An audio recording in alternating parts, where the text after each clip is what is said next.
Going live. But this thing is not stable. We are live. Hello. You don't hear a damn thing and we're live. Okay. It reminds me of we're back to our starting days when we were doing this show and nothing ever worked. We're back. Back to wonderful chaos. How we got our name, Bambos. The good old days when we used to share one mic. Really professional. We're totally professional. Oh, we have you on. You're not allowed on right now.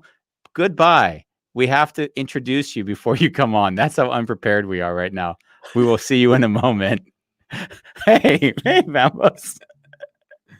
So today, Andy, we have Rocky. Yes, we have Rocky Turner. Rocky Turner, and we're going to talk to her about what I consider to be a really beautiful subject. And it's one, when we go through deep trauma, we usually talk about emotional trauma on the show, but it's not often that we talk about people that have had a injury through like an accident and then the road to recovery, the emotional toll it takes, the physical toll, like all of that. And Rocky is going to be someone that that I believe can illuminate a lot in our understanding of that. Oh, what are we doing this on, Bambos? A wonderful chaos, Wonderful Andy. chaos. A wonderful chaos.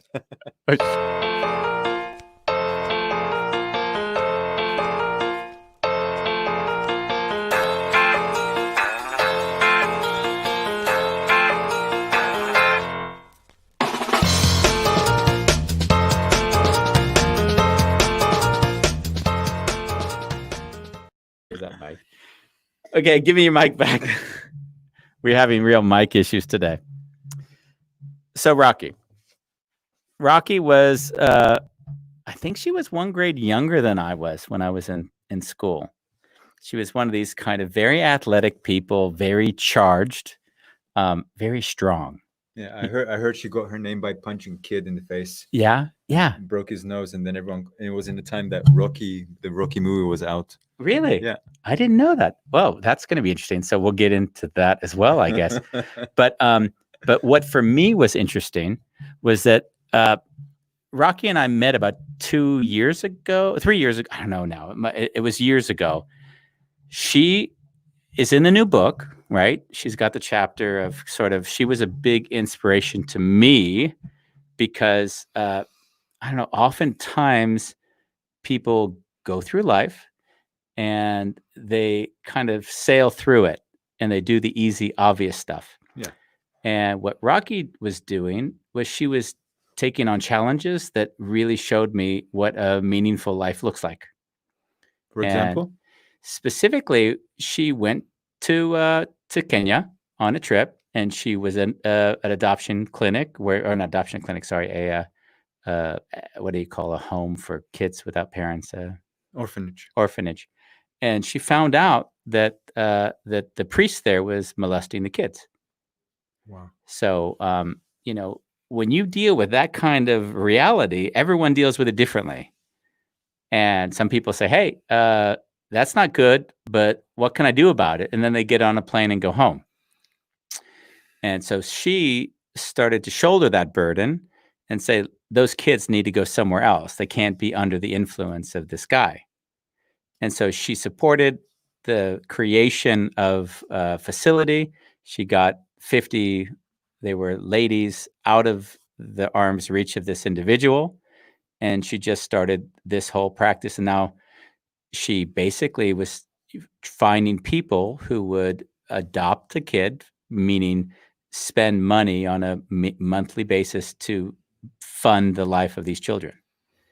And she did that for a lot of years. And what I could see was that it was a really rough decision to make because she brought on a burden where she didn't even know what the outcome was going to be. She didn't know what she said yes to. No, she didn't know what she said yes to. She just couldn't accept that it was going to stay that way. Mm. And so what ended up happening is that she did that for years. And I think what ended up happening is I think in life sometimes you get to a point when you get so tired and then the world throws the next brick at you. And that brick was this car accident that we're going to talk about. So for me, I think at that point she realized she had to hand over the baton to the next person for that project because she just couldn't bear it anymore. But what I found so fantastic and incredible is that when she had dealt with that adversity, she became so disciplined to basically heal herself that I saw qualities that I see in you without being injured. So she lives a very, very similar life. She wakes up, she's disciplined at what she does. She's matter of fact, no nonsense, posting pictures about all the things her kids aren't doing that they need to be doing, like unapologetic. So with that intro, I'd love to then bring her on, even though we're one mic short. Hey! Hey, good morning from Los Angeles. Would you like to correct anything that I've said? No, I mean, that about sums it up. Yeah. It was almost 10 years with the nonprofit called Mothers Fighting for Others, and it was exhausting and life-changing, and I wouldn't change anything about it. It was just really hard on me. I mean, my family, I still have 6 kids, but even back then, 10, well, probably 11 years ago, I had, 4-year-olds to 14. So having to travel to Kenya 2 to 3 times a year was trying on the family, to say the least. And then you're absolutely right. The accident happened, and I literally had to stop what I was doing and focus on myself, honestly. Yeah. How was that? Because I mean, if I think of you, I mean, even as you're healing, you're like a coach and a track and doing this, and you're basically have your fingers in so many other pies that to some degree I've always seen your life a little bit like taking care of others is where you get your gratification. Yeah. I mean, I knew when I was little, and people would ask, when you're in like 3rd grade and the teacher would go, what do you want to be when you grow up? And it was like, I want to be a nurse, or I want to be, a teacher. And deep down inside, I always knew that I wanted to be a mom. And so, and I wanted to be as present as I possibly could, simply because my mom was a working mom and she pretty much had no clue what I was doing from, at 2:00 in the afternoon until, she saw me later that evening. And so when I met Jeff, my husband, we sort of made that decision of this would be best for us. So, we raised 6 kids together. And then you had to ask for help. Yeah, which is very difficult for me.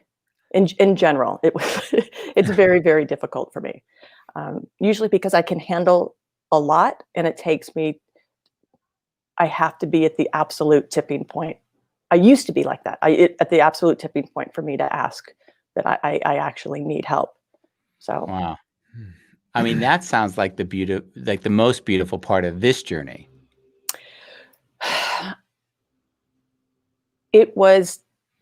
The accident itself was just difficult because, honestly, I made it a decision like the first week. So I got hit. I was in the hospital for a week, and then I came home. But because I couldn't walk, we ended up having to get a hospital bed, and it was downstairs in our living room. And I lived downstairs in my living room for 3 months. Wow. So one night I just said, at some point, I know I need to figure out and deal with the emotional side of being hit, because I kept getting hit over and over and over and over again. Just if I closed my eyes, or I couldn't watch certain things on TV. And at that moment, I'm like, I have to focus on being able to walk again. And when I can walk, I will then worry about the emotional things that I need to deal with. So that's something that I can't, from my own experience, equate a kind of an experience that I've had that I can imagine that being. A lot of times when people speak, I have a pretty good sense of like how it feels, but in some way, when you've gone through that traumatic an experience, you're saying that basically you relive that experience over and over again. all the time for And years. for how long? Years. It just changed. The and I'm not joking, the actual viewpoint of my memories changed in regards to.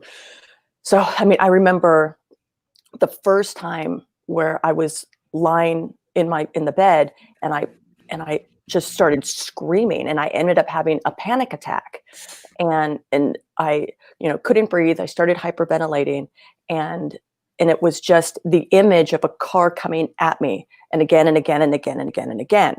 And it didn't matter when it was, what I was doing. I could be watching Friends and then out of nowhere, I would just get hit by a car, and it would be like, and that was my reaction. And then it went from my actual visual would be of me seeing myself getting hit by a car.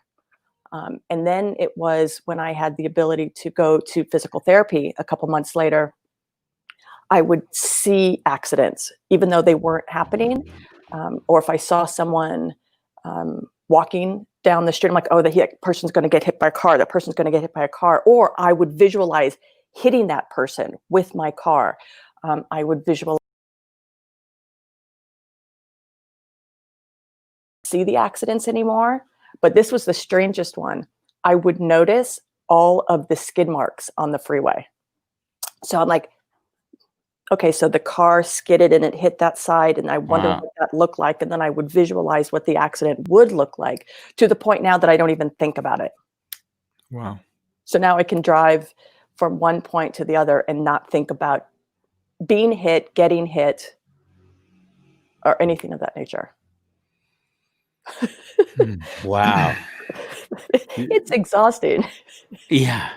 You said something really beautiful and interesting to me, and that was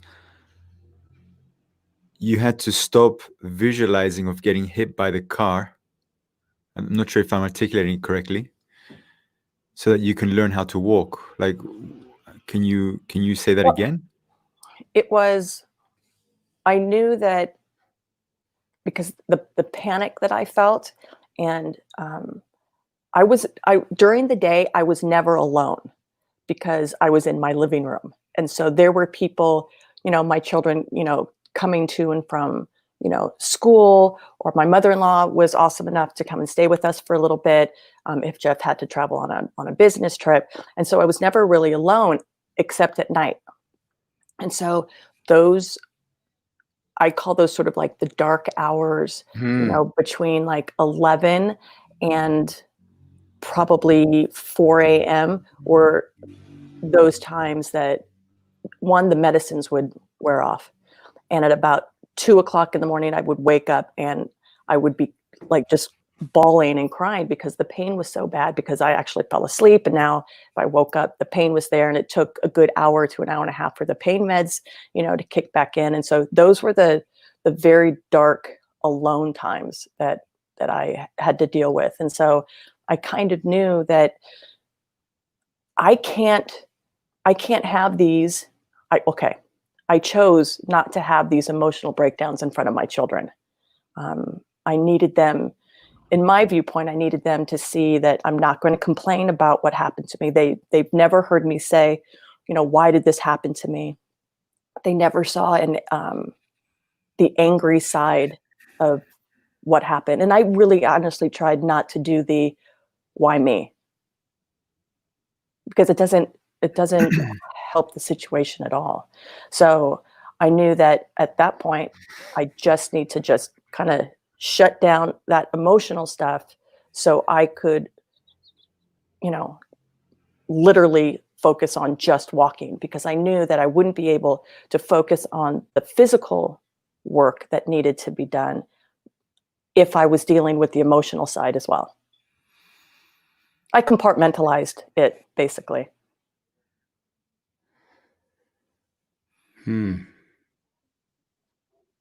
How long did obviously when you compartmentalize anything, there are consequences. So what were the consequences of the compartmentalization for you?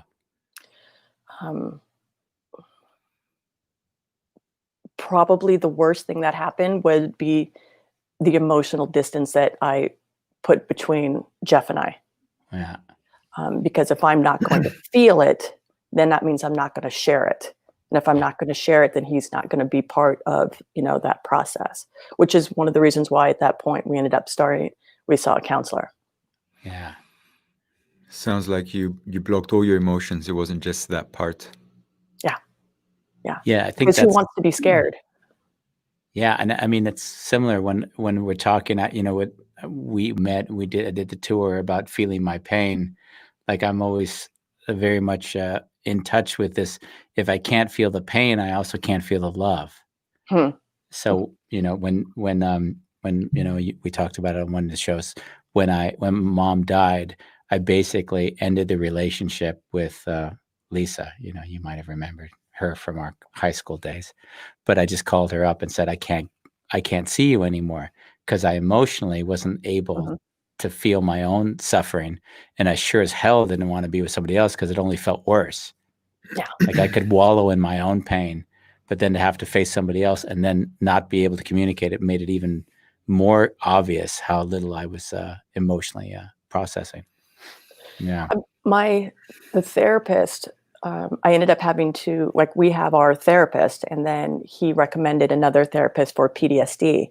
And so I went to that therapy it's funny because he says, okay, so this process that we're going through is going to last anywhere between 8 to 12 weeks. That's normal.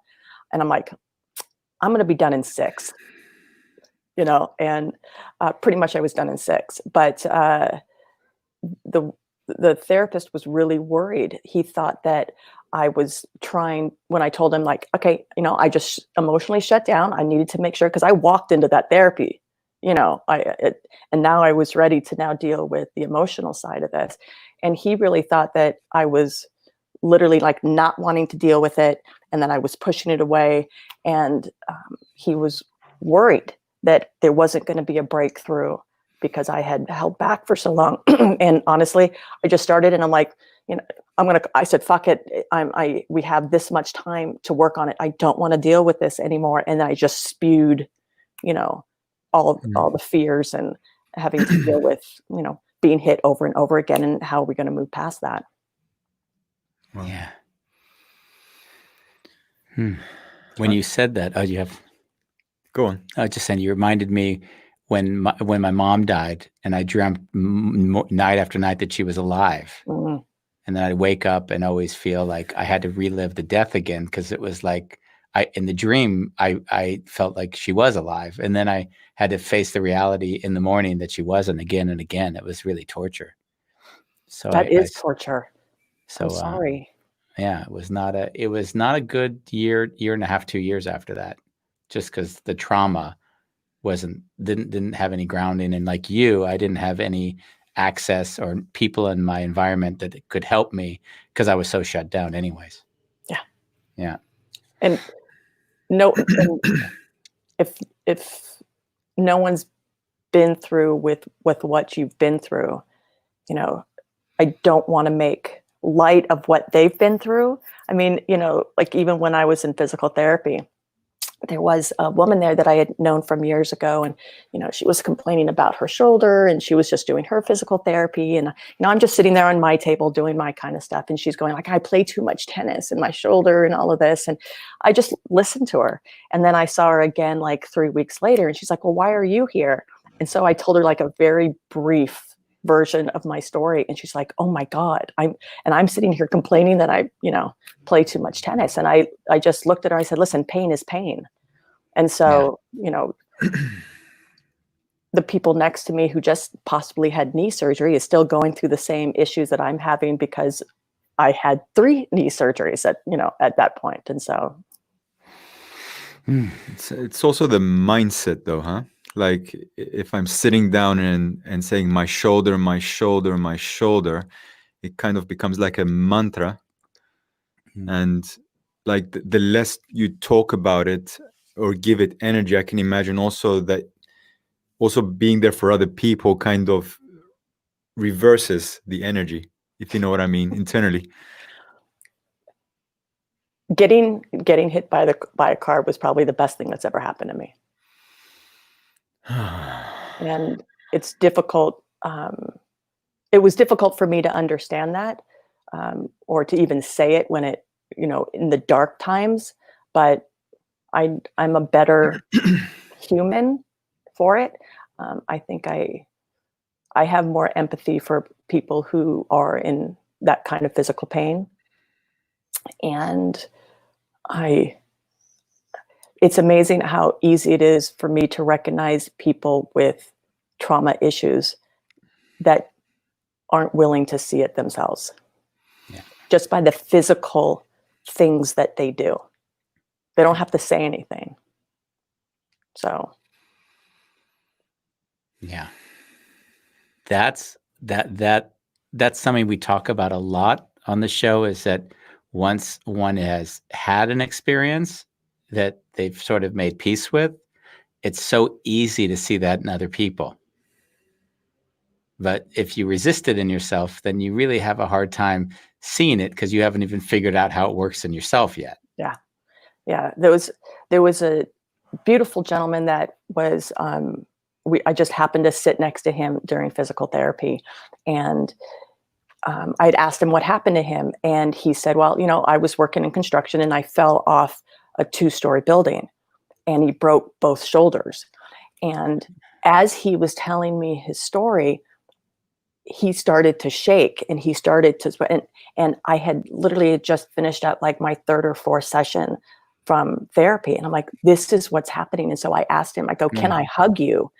And I got up and I hugged him, and, we became, I can text him today and just go, how are you? And it's a great, just short relationship that I had with him, for me to be able to understand. And he, I think, texted me like 6 months later, and he said, after talking to you, he stopped taking his pain meds, like all of his pain meds. And it had been like 10 years minimum, I think, that he was hooked on his pain meds. And he's like, I just went cold turkey, and it was because I talked to you. So you just don't know. Sorry. Yeah. I was wondering when they were going to come.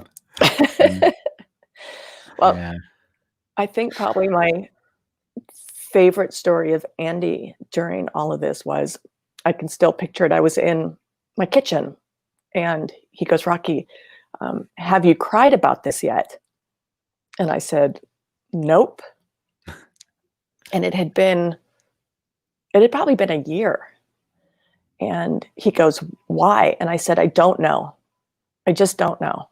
And of course, I had to now for the next week sit and think about what Andy said. And it really hit me that This was during your tour? No, it's no, before we were on the phone. Yeah. And I understood that I didn't cry because at that moment, if I cried, that meant that I had to accept my injuries and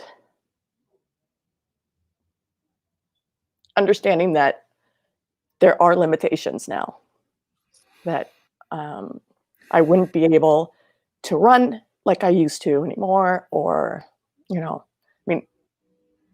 it was a process, a physical process of, learning how to walk and not feeling good about how I looked physically at the time, and the struggle of all of that. And so I ended up crying when I had that aha moment, thanks to Andy. And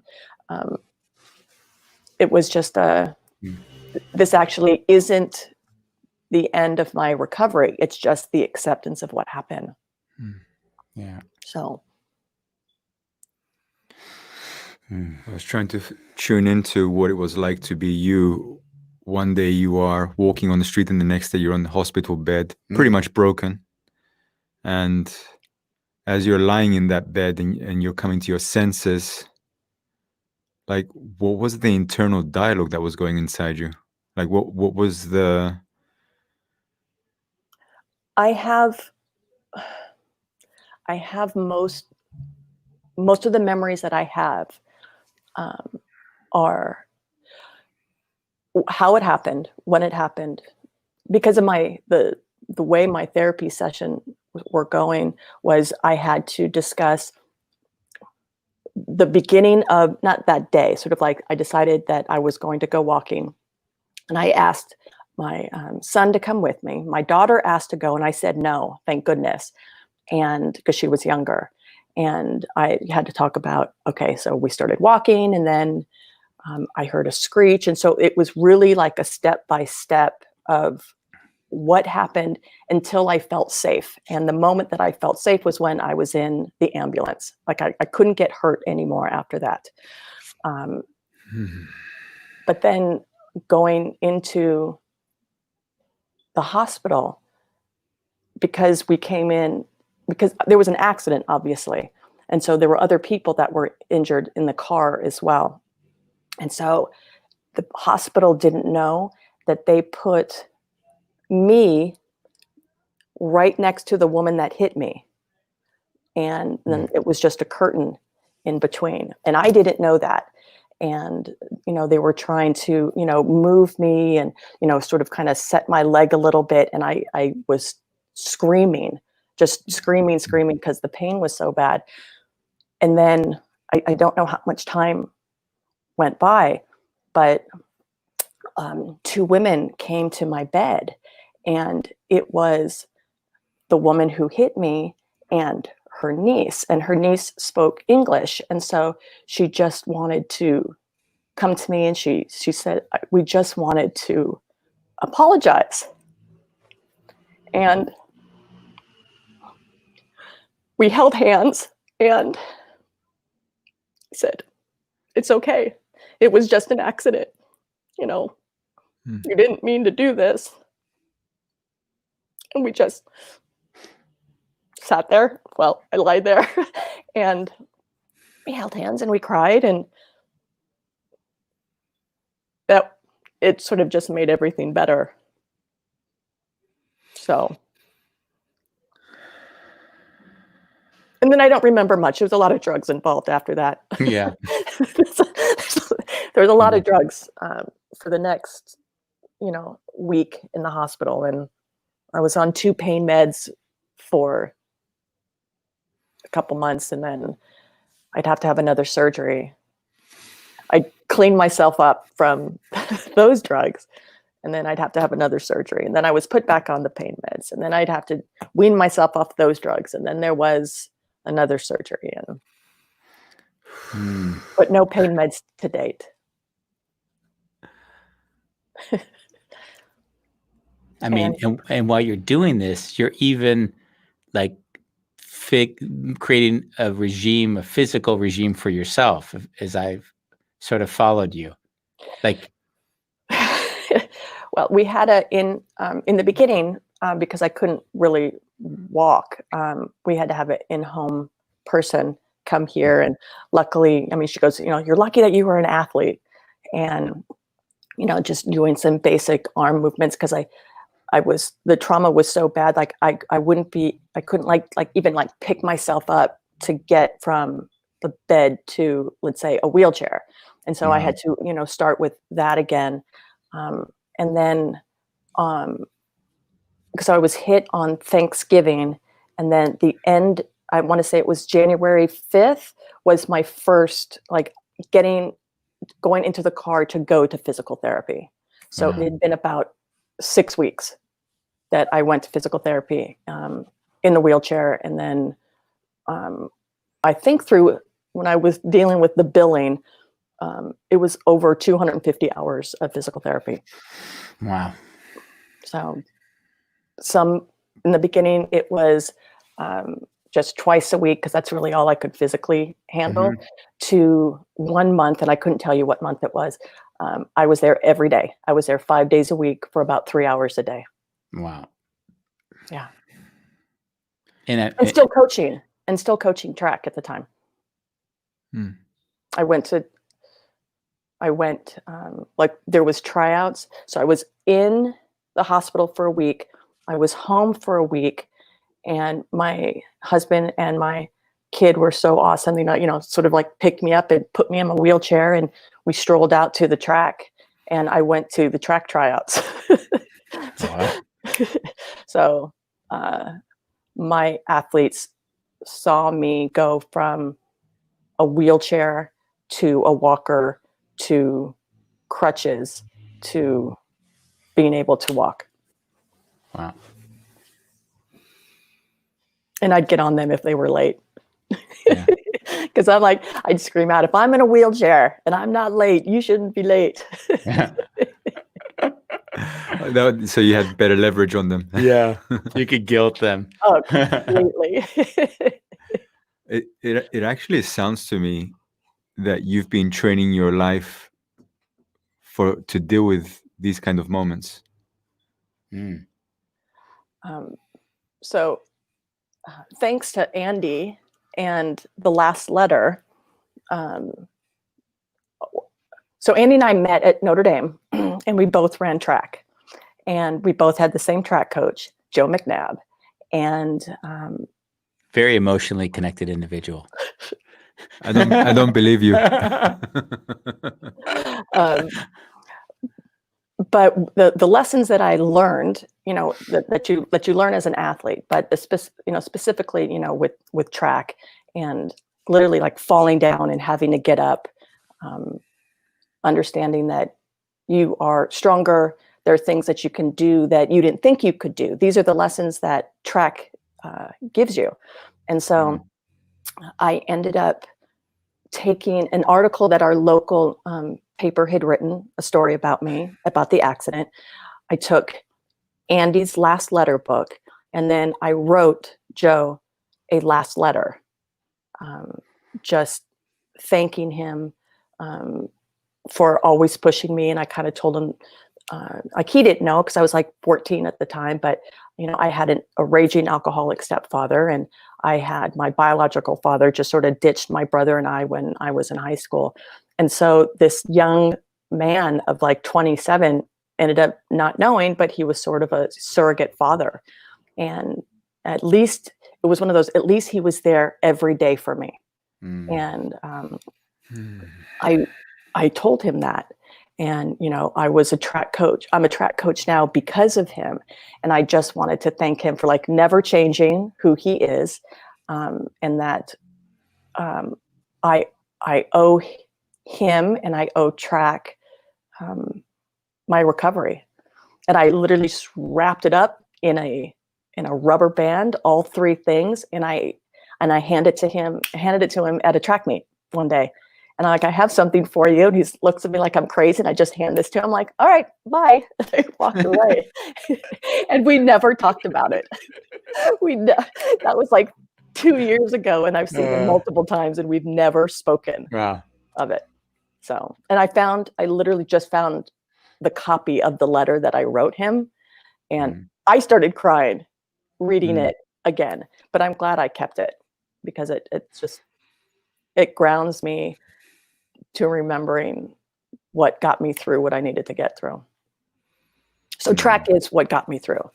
I know without a doubt.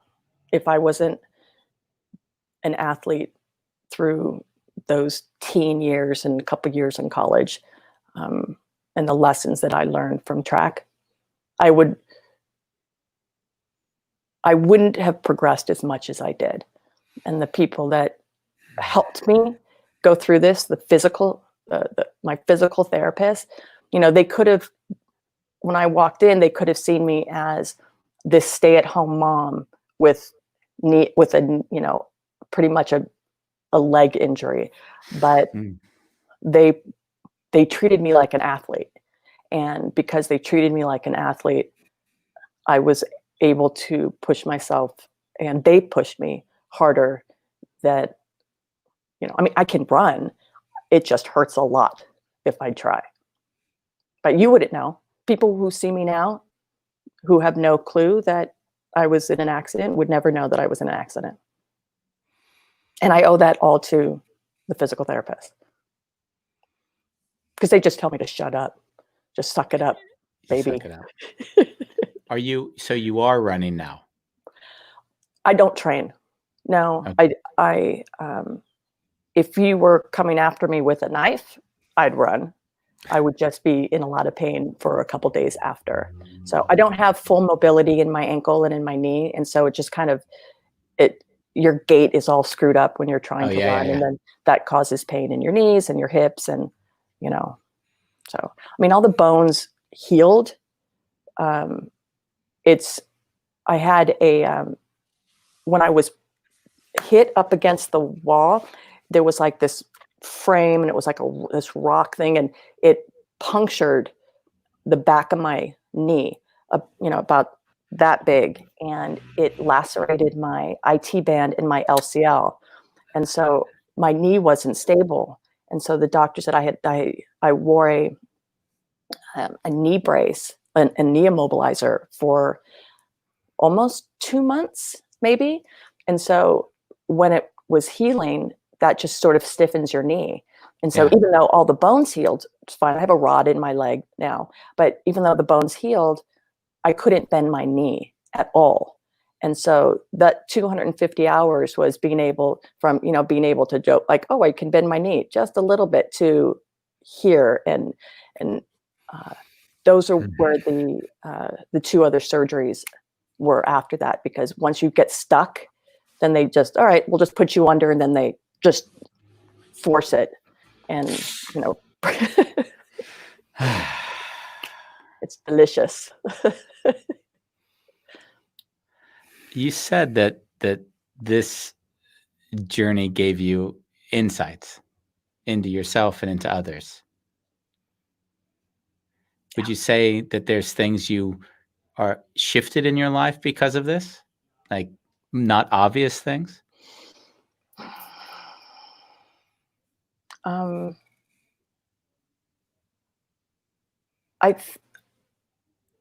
a better coach Mm-hmm. because of it. Before the accident, I was the coach. I'm like, no, do it like this, right? And I would able to just like pop up and then do the drill or whatever. And when you're in a wheelchair, you can't do that. And so I had to think about things differently and how to teach. And so I became a better teacher because I had to verbalize what I needed the kids to do. I think I have more empathy for athletes that are injured, or just injuries in general. I don't know if I would have thought that's what it would be. It's like, oh, I'm hurt, we move on, But when I see, even when I see people now and I can see their injury, I just want to either like hug them or go, you're going to do it and you're going to be okay. And, um, and I learned a lot about that in physical therapy, where, I'd walk in and it was like Norm in Cheers, and it's like Rocky. And so, I'm either like walking around in my crutches, like, how you doing? Okay, we could do this. And so, Yeah. and honestly, everyday shit, I try not to let it bother me anymore. Yeah. It's when people, you get stuck in here, like, don't sweat the small stuff. Yeah, really, it's no big deal. There's some shit that I just don't care about anymore. Yeah. So I don't know. Does that answer your question? Yeah. I mean, it does. It does. I mean, I could imagine having worked so much with the orphanage in Kenya to be able to say, I can't do this anymore, must have been a massive emotional shift for you. It was really bad. So what ended up happening, the decision for that was, I was really high on pain meds, and I was fucking things up in regards Oh. to, I thought I sent that money. Did I not send the tuition? And when I realized I can't do this anymore, and that we were going to shut it down, the amount of guilt that I felt was horrific. I mean, I had been doing it for so long that I didn't know anything else to do. What were they going to do? How were they going to survive? And luckily, one of the board members took it over. So thank God. Who So I visited on the tour as well, of course. we all love Audrey. Audrey. Yeah. She's as ADD as I am. So that's why we're able to. No. Worse. No. Audrey and I joke about that all the time. So you actually, like, anytime that I've had, let's just say, life throwing me a curveball, it always slows me the fuck down. Mhm. And it always gives me a different perspective. And I'm wondering, well, what did that look like for you in your, like, I hear the external world, how it changed. How did your inner dialogue change? The universe is telling you to slow down, Rocky. Mm.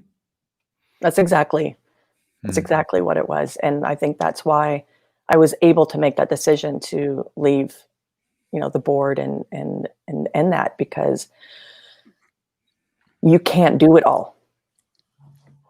And you're going to need to focus solely on yourself. And being a mom, that kind of throws it at you. But then being a mom of 6 is even more difficult. Yeah, I mean, a mom of 6, a coach, running an orphanage in another country, A wife. I'm not very bright.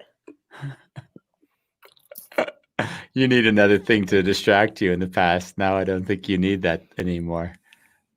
I just want the quiet now. Yeah.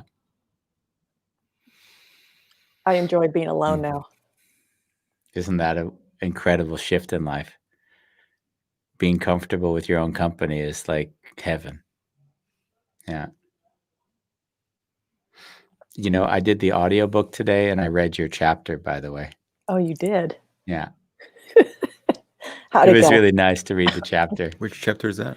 Rocky, she was, I mean, what number do you remember? it was in the 18, 19 chapter range. Because I started reading the book again. Yeah. Jumped to 18 or 19. Nice. I think it was, we won't get into that on the show, but it's in that direction. I'm just like my mother and it's okay. Oh yeah, that's a whole other session. Exactly. We'll park that for another show. I'm thinking Andy can write an entire book on that. Yeah. Well, I mean, like, let's be honest. Anyone with us or watching can choose one of their parents for the most part and share where is it that they've had struggles in making peace with whatever thing they judged in them. Oh yeah. That they actually aren't willing to accept in themselves. So my interesting part of that, Andy, is that my eldest daughter is my mother. Oh, of course. So I always said, so she was brought into my life because I couldn't help heal the relationship with my own mother. Yeah. That I'm going to have to fix it within myself and now deal it as me as the adult now with this child. And that's a whole other struggle. Yeah. It's the gift that keeps giving. A good quick kick in the ass on a daily basis. We have Desiree Daniels who says, hello, you're her idol. I've known Des for a long time. She was in the very beginning of Mothers Fighting for Others. Oh, wow. She was actually our first sponsor. Oh. I can't even, in 2007? Yeah. Yeah, I mean, the one thing you'll read that in the chapter, obviously, when you read it later, but the one thing, like when we had our meeting in Amsterdam years ago, and you started talking about like what you were doing, this is emotional, actually. It was amazing for me because there was such a selflessness in how you were operating that it like threw me back on myself. Like I had to like really say, where am I not allowing myself to take the extra effort just because it's convenient. And then that was sort of in my case with the book. And when that did well, that was when I started to say, okay, so now the universe is sort of pinging you. It's not the challenge you had. Obviously, you had to deal with an injustice. I got the liberty of saying, where can I choose the struggle or the endeavor I want to bring into my life? But in some way, like I was aspiring to live up to an expectation or something that I recognized in you. Wow. Holy shit. Yeah.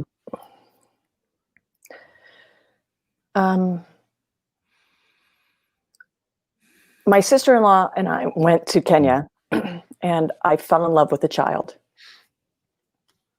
And it was pretty much that simple.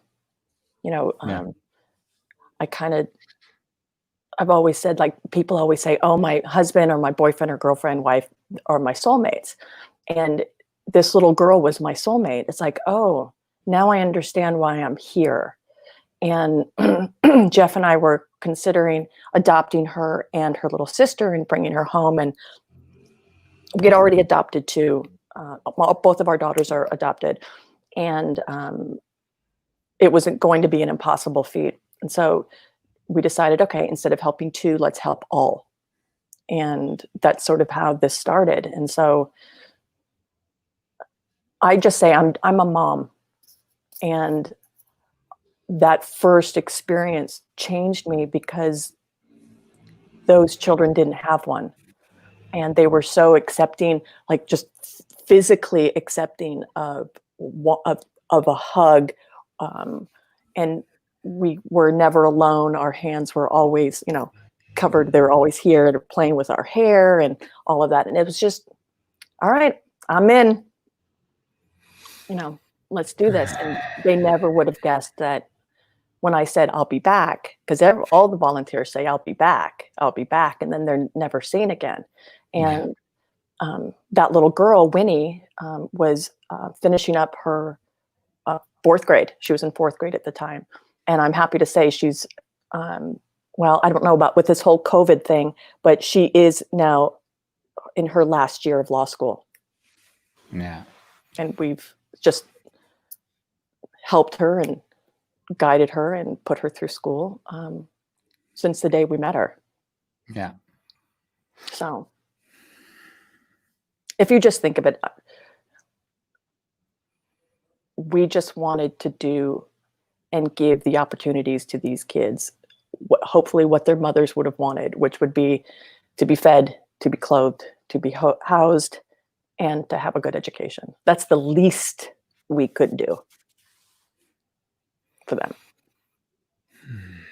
And imagine, I mean, you've touched obviously a lot of lives, but just in that one person, you've basically given them opportunities to live a life that they would have never had the opportunity to live.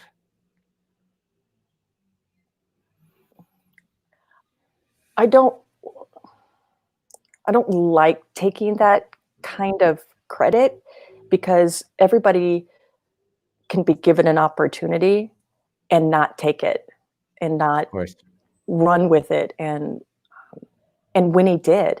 So she's the one that has worked her ass off. She's the one that had to, fight the fight while in Kenya and dealing with all the shit that she had to deal with.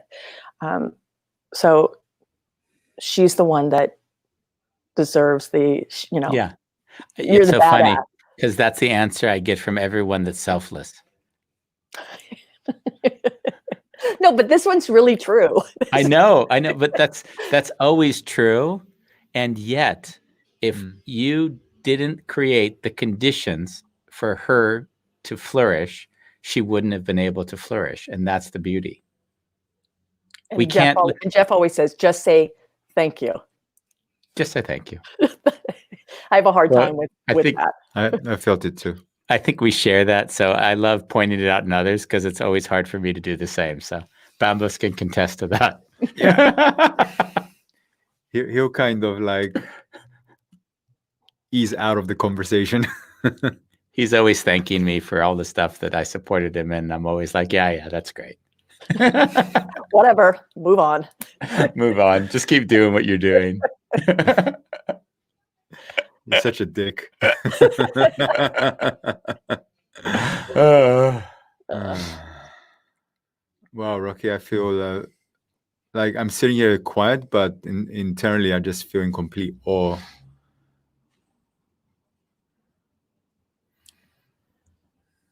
I don't know how to respond to that. Just say thank you. Thank you. yeah, you've lived, as I said, I was reading the book today. I read through 10 chapters a day, which is really impressive for me. I didn't think I was going to be able to do it, and now I'm pumping through. But in the chapter I read about you, was getting into this point where I said, I was always thinking about a a life worth living for, and then as we spent our time together, I was thinking, what's a life worth dying for? So where would I be at peace with death? Because I knew that I lived my fullest potential in the moment I was living it. I mean, I'm actually I guess another answer to your question is one of the things that I've learned is that I'm not afraid to die. Yeah. If I'm really honest with myself, I'm not afraid to die. I'm afraid of the pain. If it's a physical pain thing, because no matter what, I don't ever want to go through that physical pain. I can deal with the emotional shit, either by not dealing with it or dealing with it. Yeah. But that physical pain was horrific. And so I kind of joke with people, like, I fell for the first time like ever in my life last week. Like, I accidentally tripped and I fell to the ground and I misstepped and I thought I broke my foot. I'm like, holy shit. I mean, I'm like 3 days it just hurt just to step on that left foot. And my kids are like, well, because I always say on a scale of 1 to 10, how bad is it? I'm like, well, let's see. If 10 is getting hit by a car, then I'm going to say like a 3. So, yeah. Pain is relative now. I have a migraine, but I was hit by a car, so I'm good. Perspective. For me, it just changes all perspective, but working in Kenya changed perspective on things that are needed or wanted.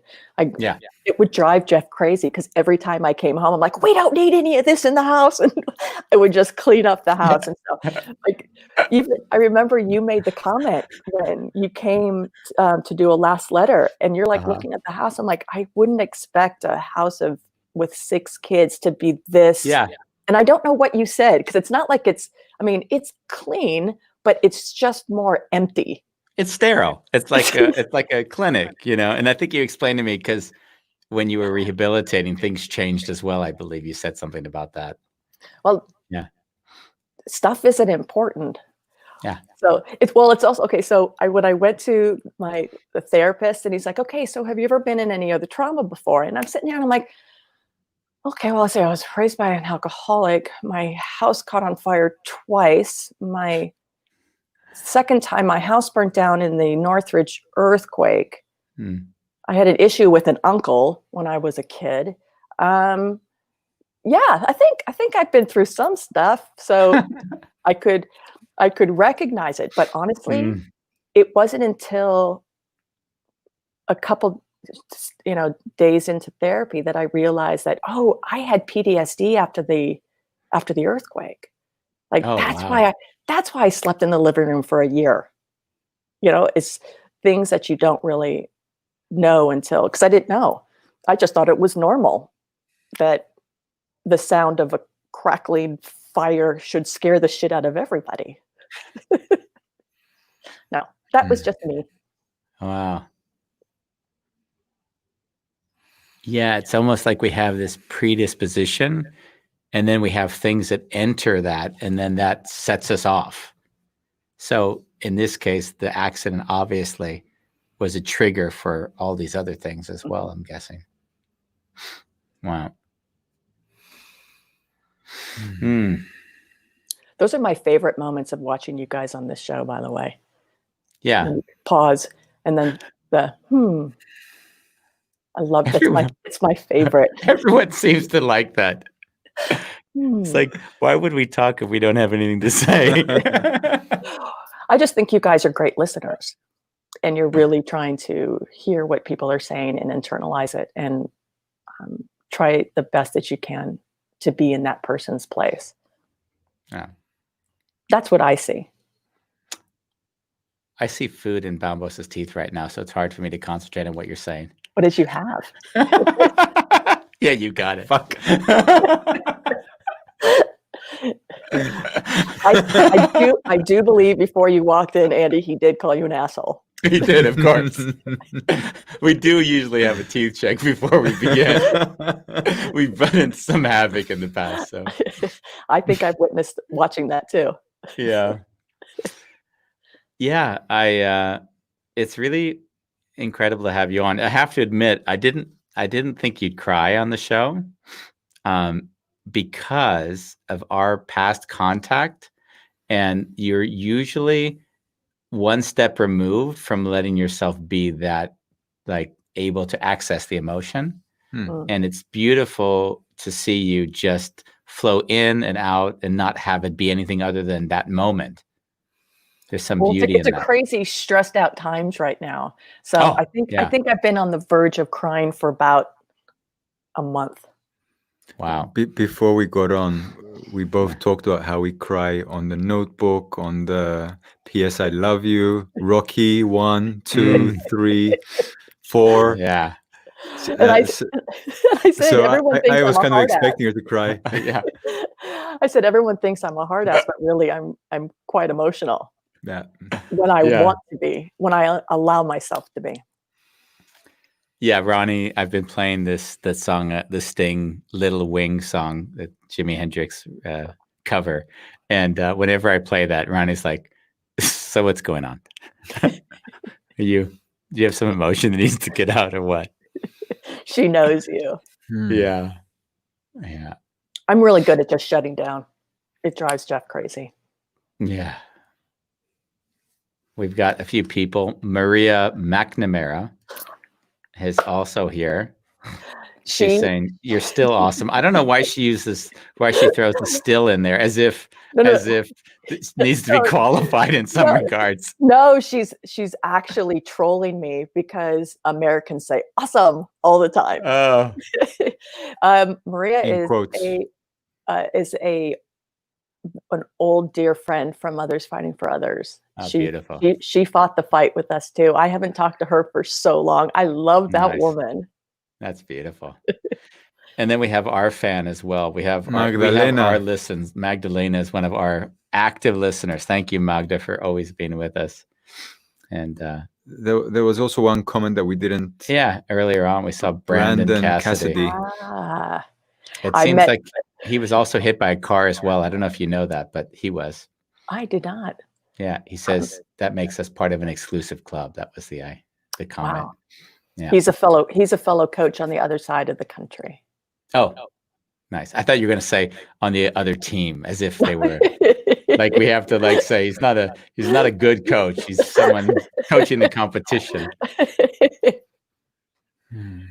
I had what's the swim coach's name that was at ND when we were there? With the mustache? Yes.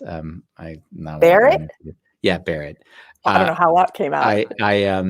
JC. And I sent him a text earlier this week and invited him on a show as well, because Daria Bronston, another mutual friend, said you have to have him on because coaches have an incredible view on the life of helping people move beyond their physical capacities. So I thought it would be great to have him on. I would think about inviting McNabb on, but I have a feeling I'd talk to myself for an hour. I love him so much. He's such a good guy. It's like, how are you? I'm good. Yes, exactly. I walked on the field once years later, and he almost acted like he didn't know me, It's like, hey, coach. Hey. And then like just sort of did whatever he was doing. Did he say Andy? Maybe. I don't even know if he mentioned my name or not, but it is him. That's the beauty of it. He's so He has consistent. been coaching for almost I know. 35 years. Yeah. I'm a number in that checkbook. Yeah. Well, it's always funny how we look up to these individuals, and they probably don't even realize the influences they've had on our lives, of course, but they some of them raised us better than our parents. So, and honestly, that was my point of the last letter for him. Yeah. I always figured that, because you always said, pick people, and he's not someone that I would see all the time. It's not like we chat at all. But I just thought out of everyone in my past in regards to coaching, he needed to know his influence on me. Beautiful. Yeah. Well, we're over our hour now. By 1 minute. By 1 minute. So we're done. Bye. Thanks. We thank you for being with us. Yeah, it was nice. I knew when I called, said, I want you on. I think I've always said this. I really like people on that don't want to be on. Like, those are my favorite people to have on. People that don't think they have anything to say. There's something beautiful about those interactions for me. So thank you for coming on and trusting that I would, treat you with some level of kindness, that you wouldn't have to be, of course, confusingly, what am I doing here? Yeah. Another Andy situation where I have to share my feelings. Yeah. God forbid. Bad. That sucks. Now I got to go home now I got to go downstairs and talk to people. I love you. I love you too. Bambos, It was pleasure. I can feel your heart when I'm watching the other shows, and so I'm really happy I got to meet you. Likewise. So I'm always around. I got nowhere else to go. So yeah, we might have another show idea coming up. We're running thin. I can help you with about 72 things that have gone in my life. Just bye. All right. Love you guys. Bye. Love you. Bye. That was nice. A little bit of struggle with the mic before we started, but we got there. So, Andy, tomorrow. What's on the menu tomorrow? Tomorrow is Wednesday, June 10. Creating virtual worlds with Sellers. That's cool. Professor at Indiana University.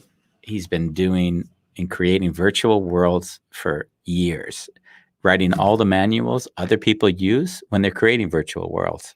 So he's basically defining the idea of how you create a system in a computer where people can live, absorb, and feel like that's also a world. So it's really quite fascinating. June 11th is our birthday. Ronnie and I, 93 years old combined. You're welcome to join 3-minute segments. No one's participating so far. So hey, you, okay. I'll take like a half an hour if you want. Yeah, okay, well, we'll figure that out. But basically 3 minutes, they might turn into 30-minute otherwise. But people going to join, and that's going on June 11th, 5 p.m. June 12th, we're going to have another high school friend on, Craig Goosen, and we're going to discuss a life in boxing, and specifically about his dad, who was supposed to be inaugurated or put into, I don't know what the word is, but into the Boxing Hall of Fame this weekend. And because of COVID, that didn't happen, but it will, of course, later. So we'll talk to him I don't know if it's 5 or 6 on Friday. We'll figure that out. But thank you for joining us on this episode. Of a Wonderful Chaos. Yes, it certainly was. Love you.